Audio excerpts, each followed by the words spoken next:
Essa é uma live que eu quero fazer especialmente para o público que faz hemodiálise, que é um grupo de pacientes que muitas vezes são pacientes mais frágeis, que acabam sofrendo demais com a terapia dialítica, e eu quero passar algumas dicas, algumas informações a esse público que necessita de tanto carinho, tanta atenção e muitas vezes não possui as informações necessárias que podem mudar a qualidade de vida desses pacientes. Então, hoje a nossa conversa é para pacientes em hemodiálise.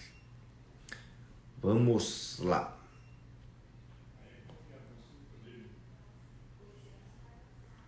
Vamos lá.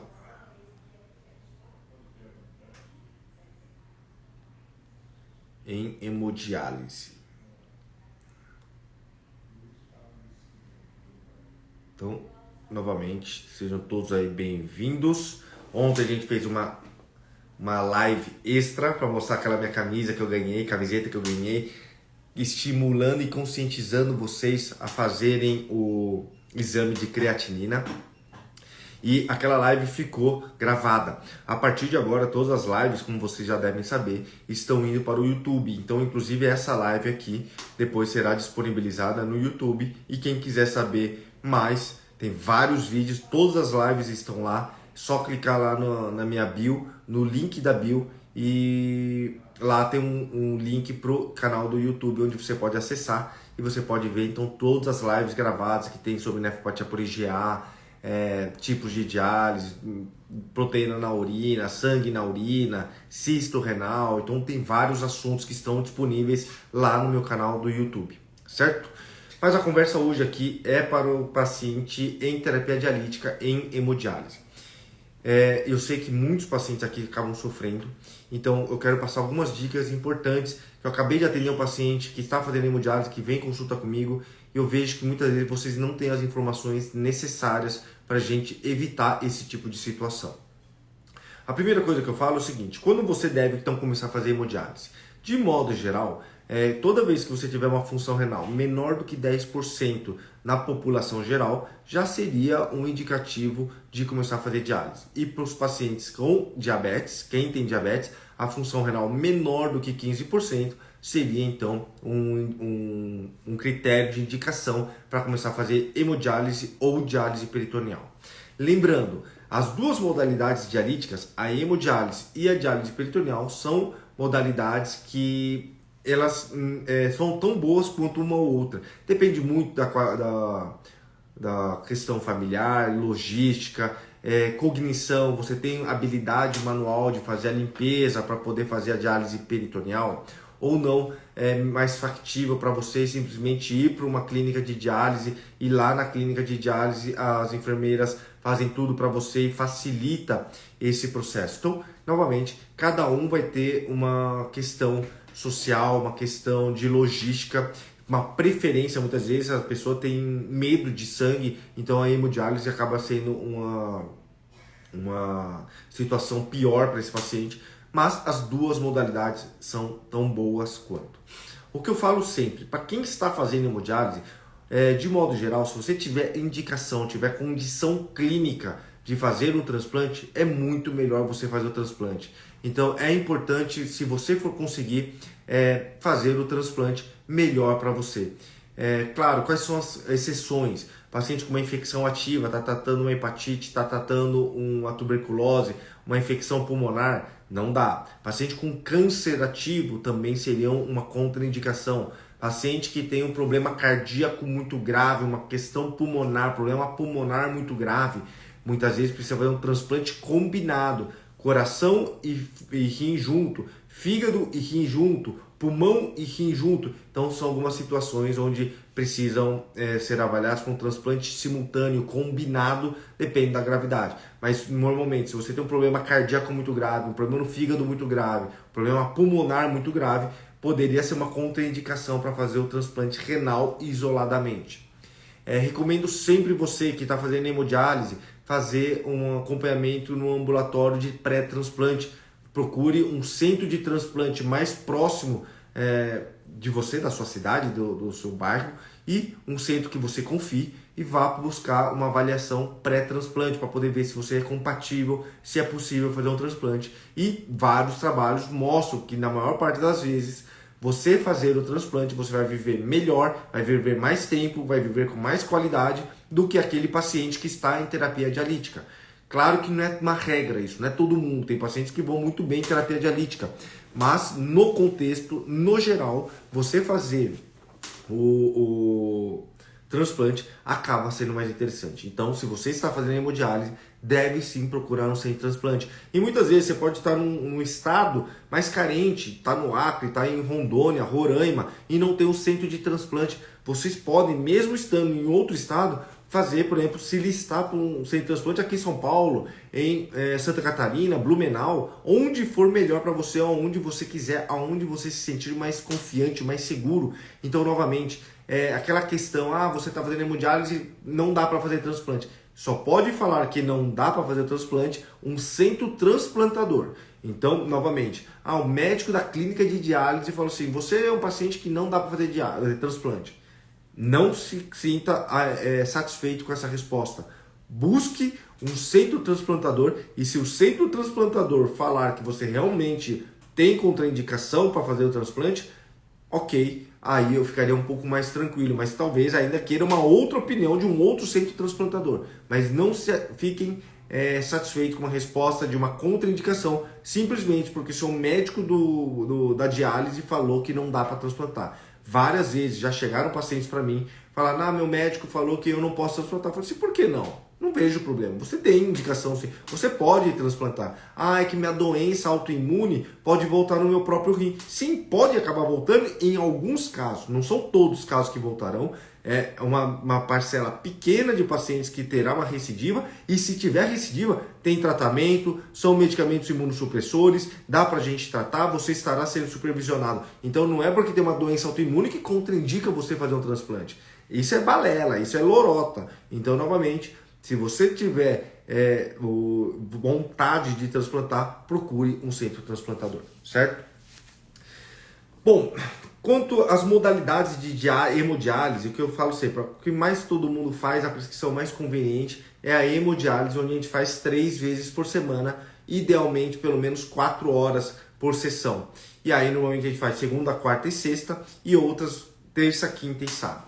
O que eu sempre falo para vocês, existe uma coisa que a gente chama de diálise incremental. Muitas vezes você ainda está urinando bem, seus exames estão um pouco alterados, mas a gente não precisa começar a fazer hemodiálise 3 vezes por semana. Em algumas situações a gente pode começar fazendo 2 horas, 2 vezes por semana, 1 vez por semana e pouco a pouco ir aumentando de 2 vezes por semana, 2 horas, vão passando para 3 horas, daqui a pouco a gente faz 3 vezes por semana, 2 horas, 3 vezes por semana, 3 horas, até o momento onde você começa a ter um aumento, acúmulo de toxinas, você começa a ter uma redução do volume de urina e a gente precisa fazer o tratamento pleno, completo, que seriam pelo menos 3 vezes por semana, 4 horas. O que eu recomendo sempre para vocês, tentem fazer as 4 horas. Muitas vezes, muitas clínicas tentam reduzir esse tempo. Por que para a clínica eles tentam reduzir? Porque financeiramente para eles é mais interessante. Quanto menos tempo você está fazendo, menos eles estão gastando dinheiro e mais pacientes conseguem fazer por aquele mesmo período de tempo de 12 horas, 14 horas. Só que para você, paciente, não é uma vantagem fazer menos tempo de diálise. Quanto mais tempo de diálise, mais você está filtrando, mais está tirando toxinas. E a gente sabe que o maior tempo de terapia dialítica traz uma melhor qualidade de filtração do seu sangue, uma melhor qualidade de vida, um menor risco de morrer, menor risco de infarto, derrame, problemas vasculares. Por isso, eu particularmente sou contra você ficar fazendo 3 horas, 3 vezes por semana. Não é benéfico. Mas minha ureia tá boa, meu KTV tá bom. Não é o suficiente. Muitas vezes precisa fazer 4 horas para tirar o seu potássio, o seu fósforo, seu líquido de uma maneira mais tranquila.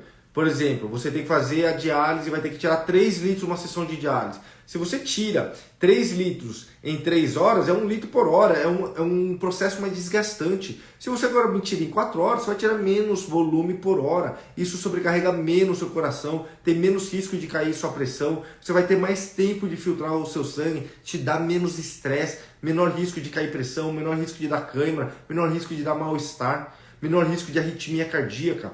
Então, particularmente, eu sou contra ficar fazendo menos que 4 horas por vez. salvo raras exceções, onde você urina ainda 2 litros e você tem uma função renal residual muito boa. Caso contrário, tente fazer às 4 horas, porque isso vai trazer benefício. Em algumas situações, quando o paciente ganha muito líquido, tem muita toxina, ao invés de 3 vezes por semana, é interessante fazer 4, 5 vezes, que são as hemodiálises diárias. E aí a gente pode fazer todo dia num intervalo menor. Aí, ao invés de fazer 4 horas, a gente pode fazer 3 horas, 2 horas e meia. Todo dia faz 2 horas e meia. E isso, eu particularmente, é uma terapia que me agrada muito, eu gosto muito. Por quê? Nosso rim funciona 24 horas por dia. E quando você faz uma diálise 3 vezes por semana, você por 3 dias na semana, por 4 horas, você está filtrando seu sangue. Só que você está acumulando toxina nesses intervalos. Então é interessante você fazer diariamente. Claro que fazer todo dia dá mais desgaste para a pessoa, tem que ir mais vezes, tem que se locomover, tem que ter mais acesso de punção de fístula, pode ter mais manuseio de catéter, pode aumentar o risco de infecção. Tudo isso tem que ser pesado, risco e benefício. Mas acaba sendo interessante você fazer algumas situações a diálise diária, tá? Deixa eu ligar o ar-condicionado aqui que tá calor.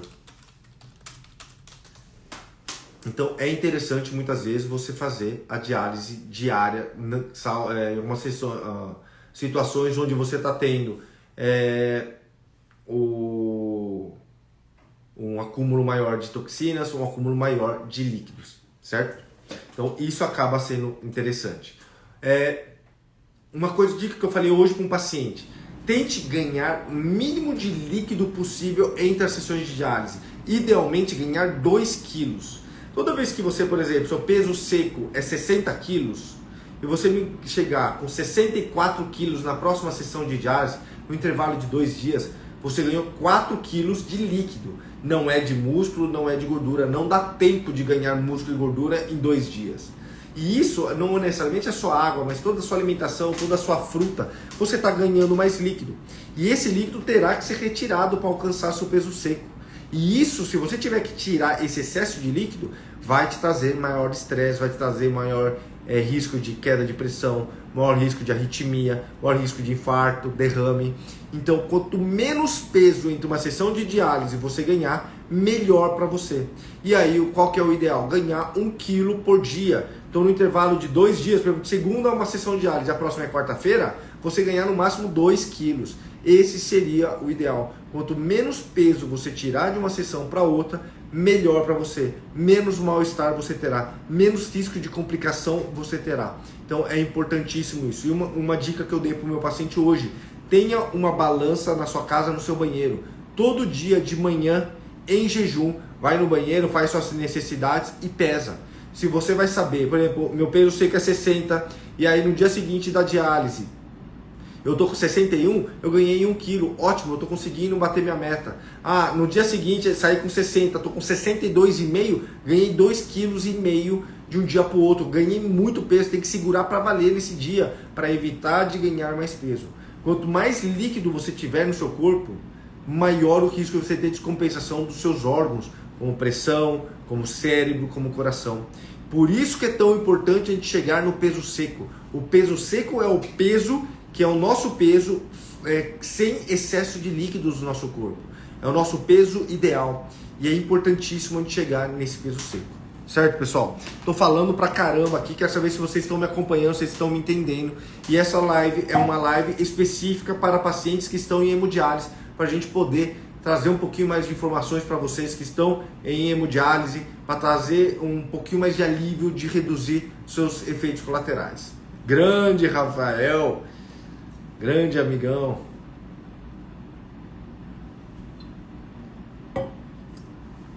Vocês estão me acompanhando? Como é que tá? Vocês estão entendendo o que eu estou falando a respeito disso?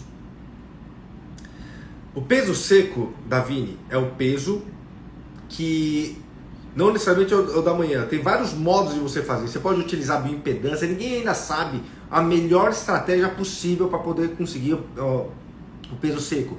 ultrassom para ver parte pulmonar, para ver se tem líquido, excesso de líquido no pulmão, excesso de líquido na veia cava, então através de ultrassom, realização de bioimpedância, tentativa e erro. Muitas vezes o peso seco, o paciente está com 60 quilos, a pressão está um pouco alta, na próxima sessão, em vez de 60 quilos, vamos baixar para 59,5, 59, o paciente está sentindo bem, a gente vai diminuindo até que o paciente, por exemplo, começa a ter queda de pressão, cãibra, opa, chegou com 58 quilos e está com cãibra, a pressão começou a cair. Talvez a gente está no peso seco, volta, em vez de 58, volta para 58,5. Com 58,5 ele ficou ótimo, a pressão está bem controlada, não está com excesso de líquido, não teve cãibra, em casa ele ficou bem, ótimo, estamos no peso ideal. Então isso é o peso seco, é o peso isento de excesso de líquidos e é o peso recomendado para esse paciente. Porque faz de conta, o seu peso seco é 60, mas você está ficando com 62 quilos, então ou seja, está com 2 quilos a mais de água.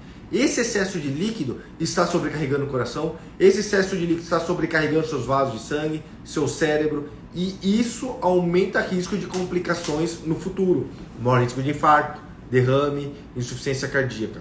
Por isso que é tão importante a gente tentar chegar no peso seco.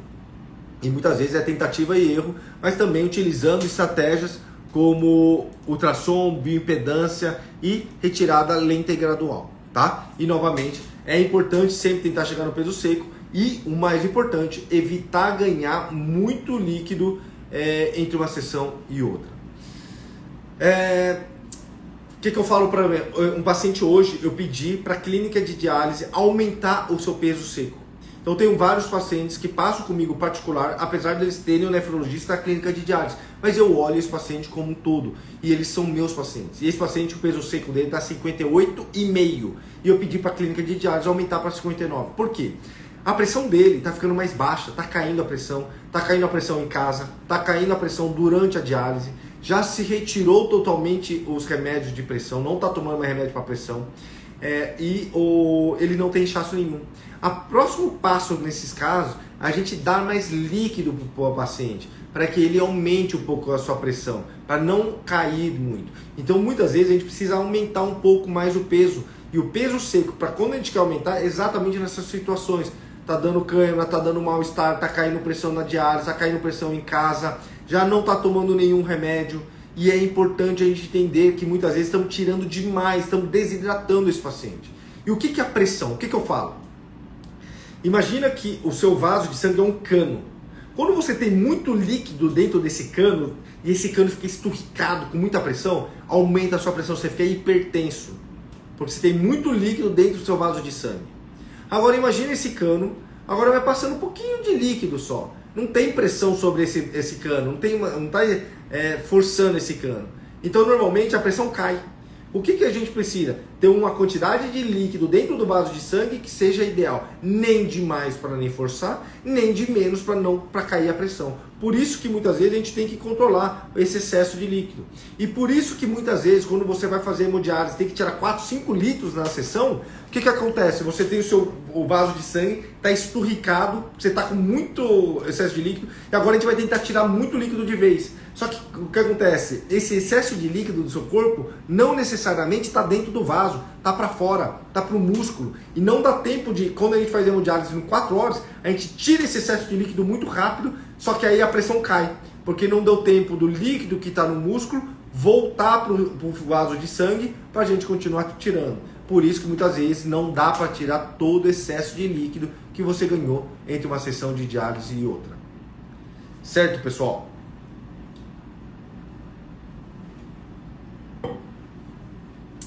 Teria muita coisa para falar a respeito de anemia, remédio de pressão, mas eu acho que vai ficar uma live extremamente longa, extremamente cansativa. Então a primeira coisa que eu queria, vamos dividir em várias partes, mas na live de hoje eu falei para vocês qual o indicativo de começar a fazer hemodiálise, sobre a inscrição na fila de transplante, a importância disso, o controle da pressão do peso seco, a necessidade de controlar bem essa pressão, tá? Isso é muito importante. Uso de contraste, Fabrício. Então é o seguinte, tem muitas orientações, tem que fazer a diálise para tirar o contraste. Isso não ocorre, não existe indicação de fazer hemodiálise para tirar o contraste porque vai diminuir o risco de agressão ao rim. Isso não existe. A distribuição do contraste é muito rápida. Então, trabalhos que fizeram para tentar reduzir risco de nefrotoxicidade por contraste, risco de piorar a função renal pelo contraste, mesmo fazendo hemodiálise, não dá tempo, porque a distribuição do contraste é muito rápida. O que a gente recomenda é que aquele paciente que faz contraste, o contraste normalmente ele pode aumentar o volume intravascular, como se fosse uma bolsa de sangue. Normalmente ele tem um poder osmótico maior e poderia ocasionar uma retenção maior de líquido, causando um excesso de líquido, congestão pulmonar, líquido no pulmão, piora da pressão. Então a recomendação é fazer o contraste e logo em seguida fazer a hemodiálise, com o intuito de tirar o excesso de líquido para não piorar a pressão, não piorar a congestão pulmonar. Não com o intuito de tirar o contraste e diminuir o risco de toxicidade pelo contraste, porque, novamente, a diálise não vai reduzir esse risco. Então a recomendação é essa. E aí, pessoal, vamos dividir, eu vou falar depois de fósforo, potássio, anemia, ferro nos pacientes em terapia dialítica. Mas acho que a ideia, o foco hoje nessa live não vai ser essa. Vamos dividir em lives diferentes, num tema um pouco mais específico. Estou falando especificamente no público em hemodiálise, mas que eu acho importante a gente estar abrangendo todos os aspectos, apesar do número de pacientes em diálise ser menor, acho importante a gente estar passando esse tipo de informação também. E reforço, façam 4 horas de diálise. Aquela história de fazer 3 horas, não gosto, acho que muitas vezes o paciente se prejudica. Vamos lá, pessoal, vamos mais alguns minutinhos aí, uns 5, 10 minutos. O que vocês tiverem de dúvida, mandem aí pra gente tirar a dúvida de vocês. O que vocês têm de dúvida? Qualquer dúvida que vocês tiverem, mandem aí pra gente poder conversar e poder contribuir aí. Eu vi que alguém perguntou de uma creatina de 0,5. Pessoal, essas informações, se 0,5 é bom, é ruim, tem que ser muito individual e apenas o seu médico vai falar. Mas, de modo geral, uma creatina de 0,5, uma creatina que está dentro do valor de referência, é um valor bom. Agora tem que entender como que está se comportando. E aí o caso que eu já contei para vocês uma vez, tinha uma paciente que tinha uma creatina de 1 e o médico falou que estava tudo bem, só que estava péssimo. Por quê? A creatinina normal dela era 0,5 e na verdade piorou de 0,5 para 1, piorou muito essa função renal e ela tinha uma vasculite, que é uma doença autoimune muito grave. Então tem que entender qual o seu valor basal, qual que é o valor de referência seu, tá?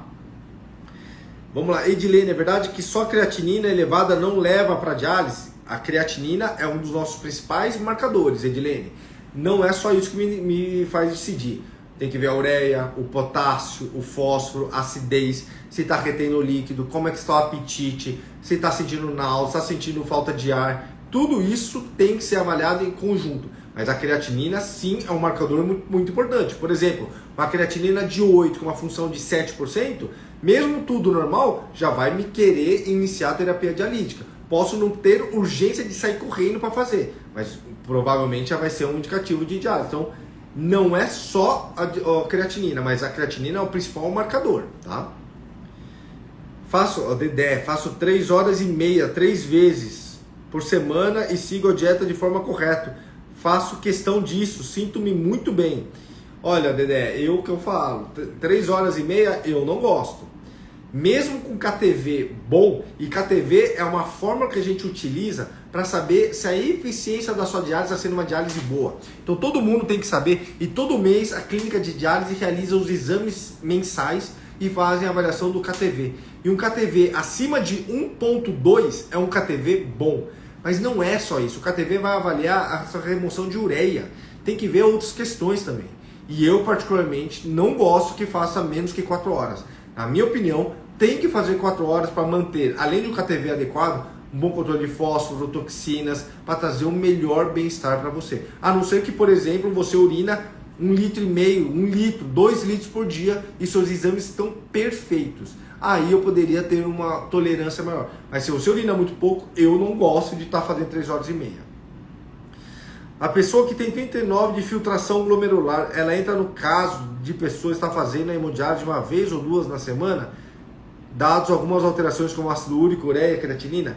Olha, Davine, Quem tem 39% da função renal não tem indicação de fazer hemodiálise. A hemodiálise vai ser indicada para aquela pessoa com uma função menor que 10% ou 15% em diabéticos. 39% não tem indicação de fazer diálise, não. Que mais, pessoal? O que vocês têm de dúvida? Cansado aqui. Ontem já fez uma live extra. E lembrar, quem quer saber mais dessas informações, lá no meu canal do YouTube, acesse lá na minha bio, tem o link, tem várias lives sobre vários temas, de todas as lives que eu fiz, estão ficando gravadas lá, as lives não estão mais ficando gravadas aqui no Instagram, tá bom? Que mais, pessoal?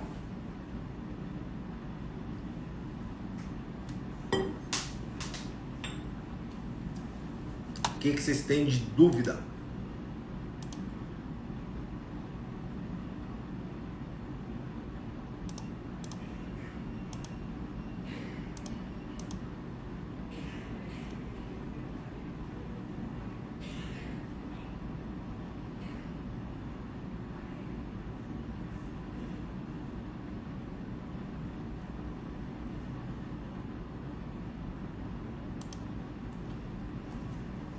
Minha creatina estava 3, agora foi para 2. Isso é muito bom.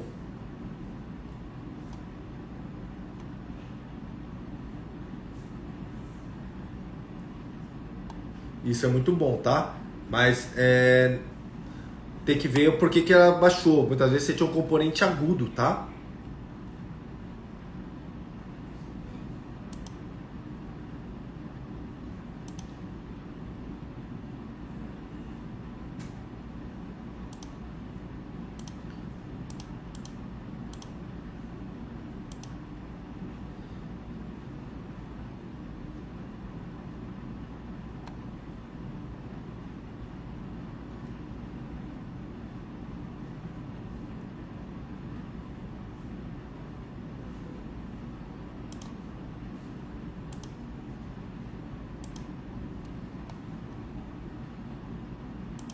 Vamos lá.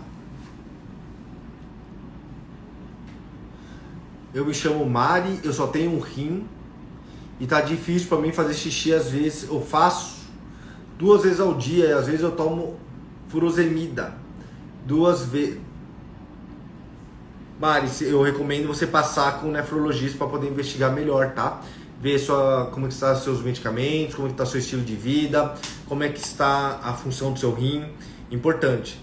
Tem que passar com um nefrologista, tá? Marcelo, boa tarde. No exame de urina, a taxa de filtração está 27, mas na calculadora a função está 12. Existe indicação de hemodiálise? O melhor modo para a gente saber entre os dois seria a urina de 24 horas, a dosagem correta do clearance de creatinina. E se o clearance de creatinina está 27, é isso que eu usaria como parâmetro, tá? Própolis indiano é bom para o renal crônico? O trabalho foi com própolis verde, tá? Não foi com nenhum outro própolis. O que faz o potássio ficar alto? Várias coisas, Adriana. Medicamento, intestino, alimentação, acidez no sangue. Tem vídeo no meu canal do YouTube falando sobre potássio alto. Vai lá, assiste para você entender melhor.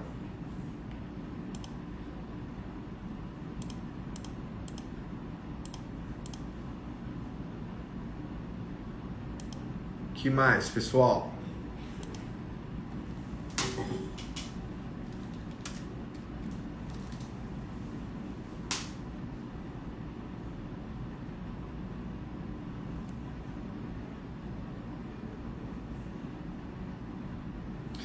Mais 5 minutinhos e a gente encerra.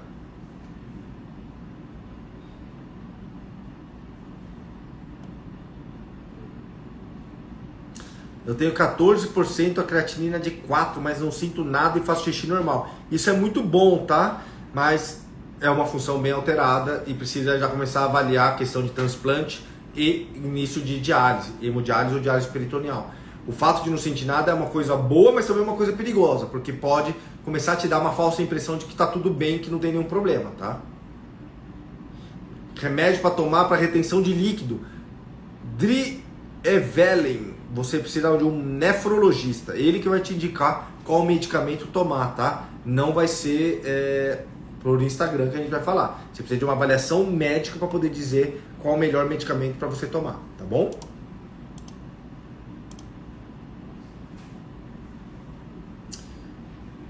O que mais, pessoal?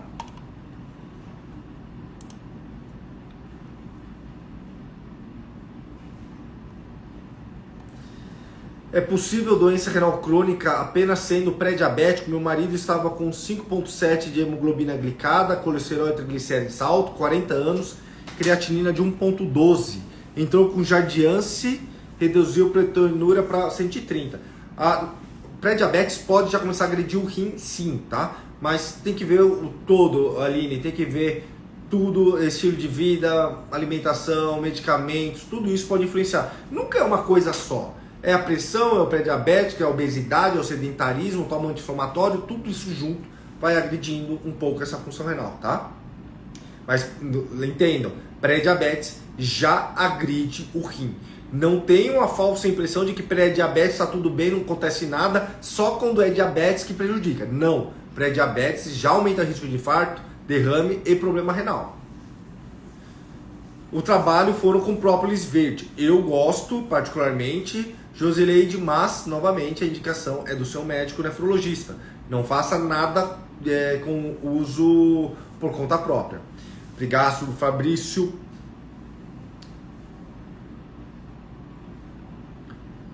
Que mais? O que vocês têm de dúvida aí?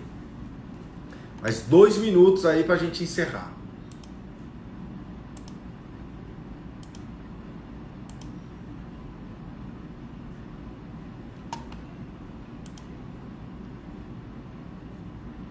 Obrigado, Gilberto. Muito obrigado aí. Novamente, Gilberto, se vocês querem saber mais coisas, acesse lá o link do YouTube que tem um monte de coisa pra vocês, tá? Foi nutricionista que passou. Bom, ok, assim. Ureia 38 e ácido úrico de 2, isso é bom sim. É um exame bom, Leide. Tá dentro do valor de referência.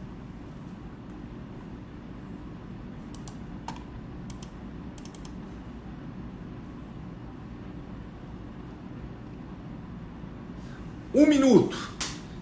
Fale o cálice para sempre. O que vocês têm de dúvida? Últimos segundos.